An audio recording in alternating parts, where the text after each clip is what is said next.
अखेर मंत्रिमंडळाचं खातेवाटप जाहीर। अपेक्षेप्रमाणे मुख्यमंत्री देवेंद्र फडणवीसांकडेच गृहमंत्रालयाचा कारभार।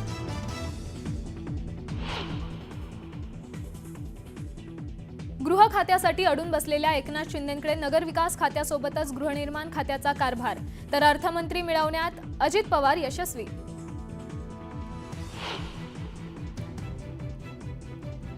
महसूल खात्याची जबाबदारी चंद्रशेखर बावनकुळेंकडेच, तर जलसंपदा खात्याची जबाबदारी गिरीश महाजन आणि विखे पाटलांकडे विभागून।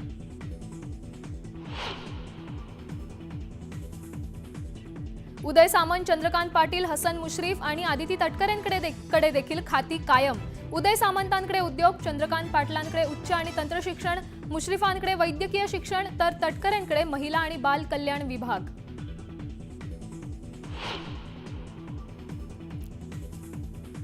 फडणवीसांकडून वाल्मिक कराडची वकिली, संतोष देशमुख यांच्या हत्या प्रकरणावरून नाना पटोलेंचा आरोप।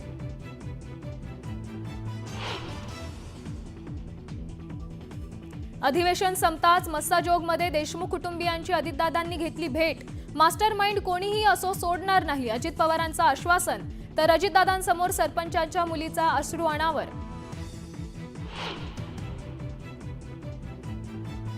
धनंजय मुंडेंना मंत्रिमंडळातून काढा, अजित पवारांसमोर गावकऱ्यांच्या घोषणा।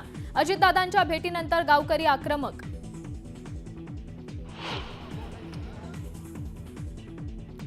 शरद पवारांनी मस्साजोगमध्ये जाऊन घेतली देशमुख कुटुंबियांची भेट।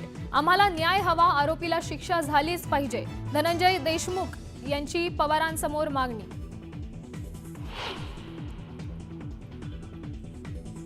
संतोष देशमुख हत्येप्रकरणी सूत्रधाराला योग्य प्रकारचा धडा शिकवा। सरकारनं या प्रकरणाच्या खोलात जावं, तोपर्यंत आम्ही शांत बसणार नाही, मस्साजोगमध्ये शरद पवार आक्रमक।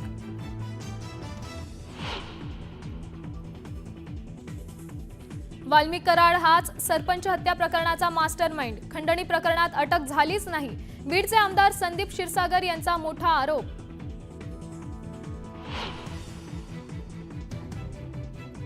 मस्साजोग नंतर शरद पवार परभणीत, सोमनाथ सूर्यवंशीच्या कुटुंबियांची घेतली भेट, दोषींवर कठोर कारवाईसाठी प्रयत्न करण्याचं आश्वासन।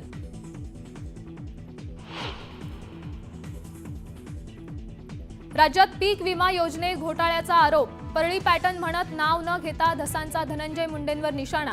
पीक विमा घोटाळ्याची चौकशी होणार, मुख्यमंत्र्यांची घोषणा।